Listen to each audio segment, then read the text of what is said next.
Bonjour à tous, bienvenue dans cette nouvelle vidéo. Aujourd'hui, je tenais sincèrement à remercier tous celles et ceux qui se sont abonnés depuis le début à ma chaîne YouTube. Et c'est avec beaucoup de gratitude que je voulais partager cette petite vidéo, tout simplement parce que je sais combien ça a été très difficile pour moi de me lancer dans cette grande aventure qui ne fait que commencer.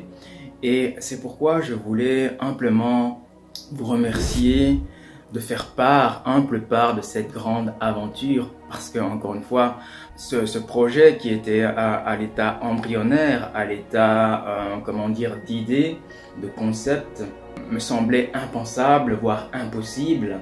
Et le fait que j'ai pu mettre cela en place et de le concrétiser par l'action, par la réflexion, et de me dire finalement qu'il n'y a pas de bon ou de mauvais moment pour commencer un projet, pour lancer une idée, pour tester, expérimenter, voir si cela est naturellement viable, envisageable sur le court, moyen et long terme.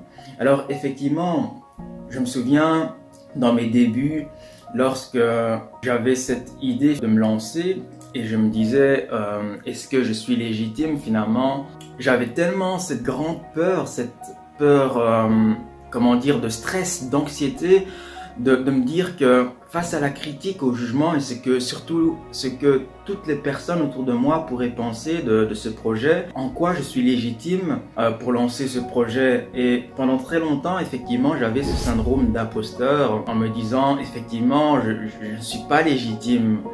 Qui je suis pour lancer tous ces projets entrepreneuriaux, ma chaîne YouTube, créer un site web portfolio, réfléchir sur une stratégie business au vu de créer et concrétiser des projets, des produits digitaux ou également des produits physiques.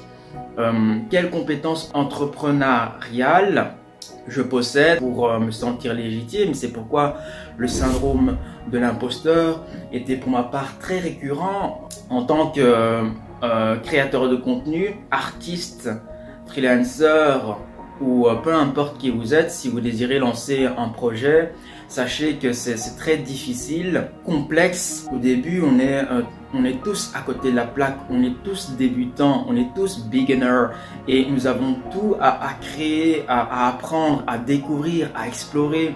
Et c'est pourquoi finalement personne n'est légitime lorsqu'il débute un projet, un business, lorsqu'il lance un produit, un service, un site e-commerce, un blog, un tutoriel, un article, etc. Pour autant, tant que vous ne commencez pas, vous ne saurez jamais si votre idée, votre concept, votre produit, votre business que vous voulez lancer fonctionnera sur le court, moyen et long terme. C'est pour ça qu'il est vraiment important de tester directement et de voir quelles sont les potentielles voies directionnelles qui pourraient amener à poursuivre au travers de votre projet, de votre business, de votre idée ou service que vous voulez lancer, créer. Et parallèlement, je pense qu'il est très important de bien s'entourer, à savoir que les 5 personnes qui font partie de votre vie sont prépondérantes et sont très vitales pour vous accompagner, vous inspirer et vous soutenir dans votre élan au niveau entrepreneurial, tout ce que vous voulez mettre en place. Pendant très longtemps, au début, je sais que pour ma part, personne ne croyait en mes projets et personne ne me soutenait ou personne ne m'accompagnait, tout simplement parce que j'ai décidé de lancer ce projet dans l'ombre, à l'abri des regards, et surtout en me disant que ça ne servait à rien d'en parler ou de discuter avec des personnes qui elles-mêmes n'y croyaient certainement pas, et aller juger, critiquer et me dire que ce projet était ridicule, impossible, ou que je manquais d'expertise, de légitimité ou de compétences professionnelles au niveau entrepreneurial. Et je peux les comprendre parce que, encore une fois, tant que nous l'avons pas testé, expérimenté, et naturellement l'erreur, les échecs sont inévitables parce que ça fait ample part du processus d'élaboration, de construction, et c'est en passant à l'action, en prenant des décisions, en prenant part de sa propre responsabilité de manière humble, qu'on peut gagner en compétences professionnelles, et cela se traduit par les années d'expérimentation, de découverte, de tests, d'erreurs qui vont ainsi forger notre caractère et nous amener à gagner davantage plus en autonomie, en responsabilité, en esprit critique, encore une fois, parce que je pense que tout le monde n'est pas spécialement amené à entreprendre dans sa vie. Entreprendre sa vie, c'est pourquoi le leitmotiv ou le drive de ma chaîne YouTube porte essentiellement sur cet aspect qui est Design, Skills and Investment. Surtout ces trois mots, Design Your Life. Pourquoi Design Your Life? Parce que créer ta vie me permet ainsi de soutenir toutes les personnes finalement qui veulent se recréer, qui veulent, comment dire, au vu de leurs objectifs, de leurs ambitions. Et pour cela, j'ai envie de leur donner les moyens au vu de leurs ambitions, de leurs objectifs qu'ils désirent amplement atteindre.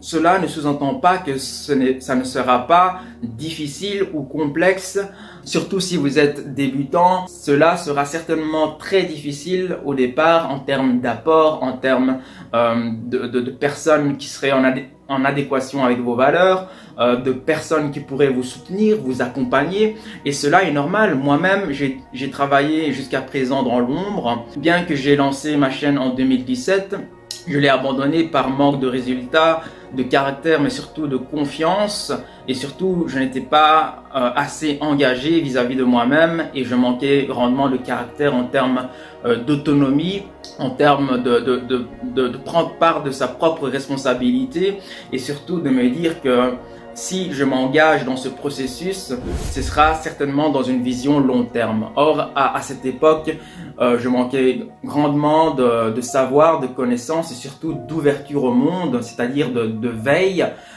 c'est-à-dire la culture générale. Enfin, dans le secteur de l'UX, UI designer, c'est-à-dire le web design. La veille, c'est en réalité se nourrir, s'enrichir, se ressourcer au niveau intellectuel, culturel, de tout ce qui est issu de la richesse humaine, que ce soit au travers de la littérature, de nombreux ouvrages, au travers des podcasts, des tutoriels, au niveau des technologies et innovations, au niveau, comment dire, des interactions, par le mentorat, au travers des conférences, des interactions, des formations, le deep learning, par le biais de mise à jour de vos compétences professionnelles, au terme du savoir, des ressources, des richesses que vous pouvez acquérir, apprendre. Encore une fois, il est question d'apprendre à apprendre, mais également désapprendre de manière similaire.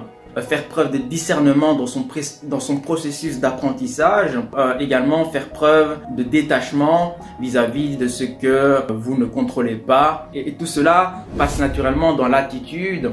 L'apprentissage est un processus long qui demande naturellement du temps, de la patience. C'est pourquoi autant la veille que l'éveil au niveau de la prise de conscience du paradigme, cela est très important. J'avais quelque chose en moi qui me poussait naturellement à entreprendre des projets, entreprendre ma vie et surtout à prendre des décisions, à passer à l'action. Naturellement, tout le monde n'est pas amené à entreprendre. Certainement, beaucoup de personnes préfèrent la voie par défaut, d'avoir une stabilité financière par le biais du salariat. Encore une fois, il existe tellement de potentialités en termes de statut de travailleur salarié, travailleur indépendant complémentaire, entrepreneur, digital nomade, freelancer et bien d'autres profils tout aussi intéressants.